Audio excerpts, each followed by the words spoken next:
Hi guys, sorry if I'm panting a little bit. I was trying to do another pull-up bar video for you, but the new assist thing didn't show up, and the method I was trying, I was using too much of my legs. I was using a chair to support myself and then pulling up, and you're supposed to use a little bit of your leg to help get you up there. I was using way too much. I wasn't really getting a benefit of my arms out of it. More stuff out of it though. So at least I worked my legs out, right? So forgive if I lose my breath every so often. Moving on. Today's going to be a bit of a bloggity blog day, right? So this has some applications on a film set, but mostly it's just for life. It's wintertime, and people are going to have trouble starting their cars. And you're going to run into people whose batteries are dead because they left the lights on, because they're not used to driving with them in the daytime, or just the battery doesn't have enough oomph left. Whole bunch of reasons. This is a very useful thing to have around. All right, it's a power jump box. This is a cheap one. I got it at Harbor Freight for like $30 or $40 on sale. I don't remember which. I want to say it was like $30 because I'm cheap, but I think it was $40. And then there was a step up that was $50 or $60 that came with an air compressor that I'm kind of wishing I got now. So I'm probably going to buy that one for myself and make this one the one that travels in my wife's Jeep. We generally keep them in the Jeeps because those are the cars we drive in the winter, and those are the cars that go to places where we might need them. There's a few reasons I like having this. I take it on road trips. I have not needed it yet on a road trip, except for these ports right here. We took them to my niece's graduation party, I believe, and my godson was having a bit of a moment where he was very unhappy because the battery on his phone died, and the party was at a park, so there wasn't really any place to plug his phone in and charge it up, and he wanted to use his phone. He wanted his mom to start the car, so he used a lighter adapter. And they didn't want to leave the car running for that. And some cars will only work if the key's in the on position, and you drain the battery down, da da da. But since we had driven there, I brought this with us, and this has these little lighter adapter things here. It also has, I believe on this one, yeah, one USB port. So if you have the lighter adapter for the car, you can charge here. If you don't, you can plug into the USB port. I didn't get the lighter adapter out of the car because I completely forgot the USB port was there. But so basically, you can charge 3 phones off of this if you've got the car adapter with you. And you don't have to worry about really downing the power on this for that. This will charge phones for hours and probably still be able to jumpstart a car because the phones don't take that much power. One of the other things I like about this is it's got a little tester light, so you can see. Make sure, yeah. So you can see if it's ready to go. Whatever you see on there, it lit up green when I hit battery test. It's also got a yellow, which means it'll still jump a battery at least once. And then it's got a red, which means you better not need it. I charge this in the house once a month on the 1st, right? It's part of my first of the month chores. Most of the time when I plug it in on the 1st of the month, it takes about 5 or 10 minutes to charge. If I've had to use it during the month, if you use it, you should charge it up as soon as possible after you use it. That's the directions. If I've used it during the month or on a trip and have not charged it up, then when I go to do my first of the month charge, it could go overnight.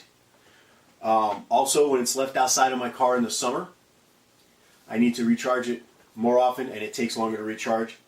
The heat, affects this battery just like a car battery, except this battery doesn't get charged every time I drive my car.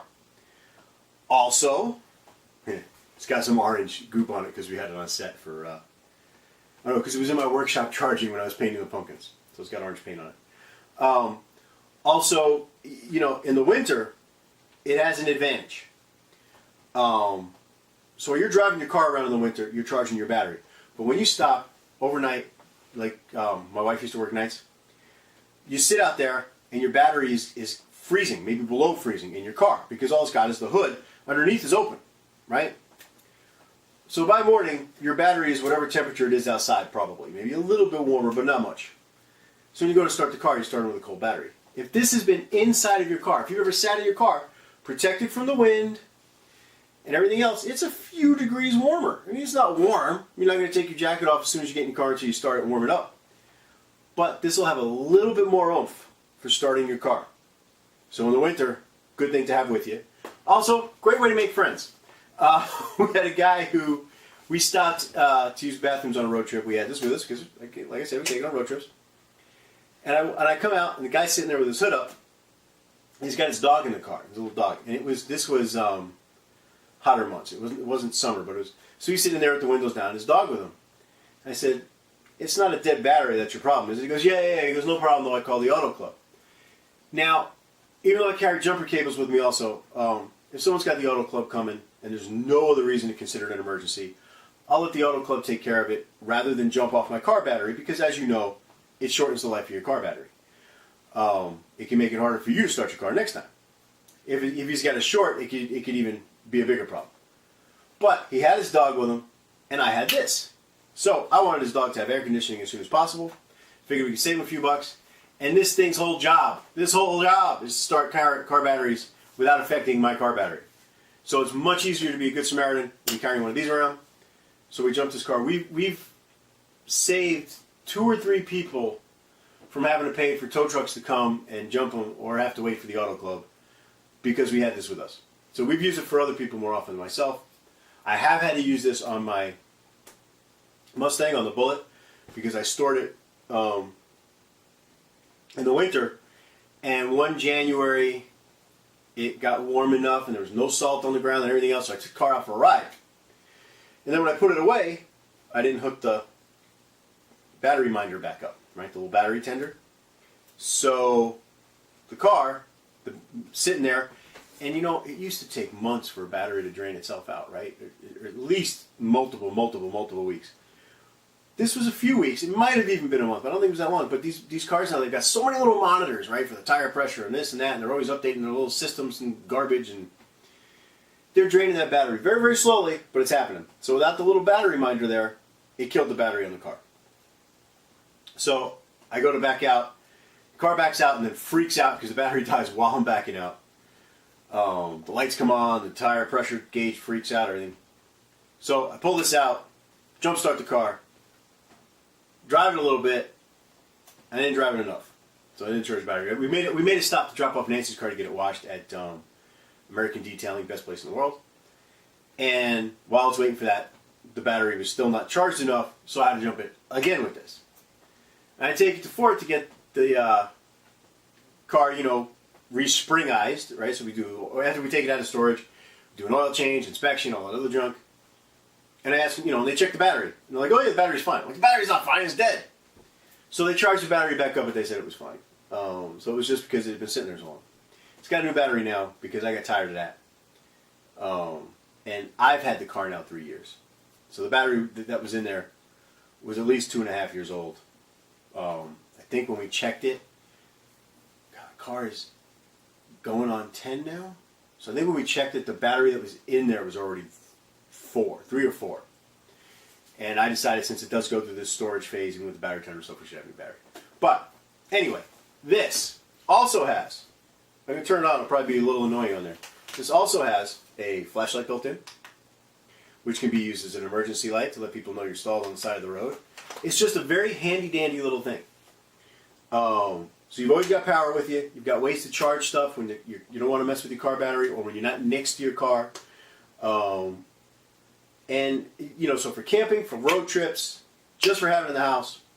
Also a handy thing for charging your phone and your, you know, your rechargeable devices like your tablet and stuff that may not need Wi-Fi to work during storms and power outages. Okay, so your power goes out, your Wi-Fi might go out, but if you've got 4G or 3G connectivity, you know, you can charge this up and still communicate with people. And again, this will charge your phone a bunch of times. I have not had it even register charging your phone for the few times I've had to do it. So it's a cool thing to have in the house for $40 or $50 worth having around. I've had this one now for, I believe this is my 3rd winter. This might be, yeah, I think this is the 3rd winter with it. So they're good for generally like 3 to 4 years, like a car battery. If you maintain them and keep them charged up. If you let it die completely and let it sit that way for months, it's not going to last you as long. So it is something you have to take care of to get the money out of it. But definitely worth having. In a future video, I hope to tell you whether or not it works for lighting one of those through a plug adapter.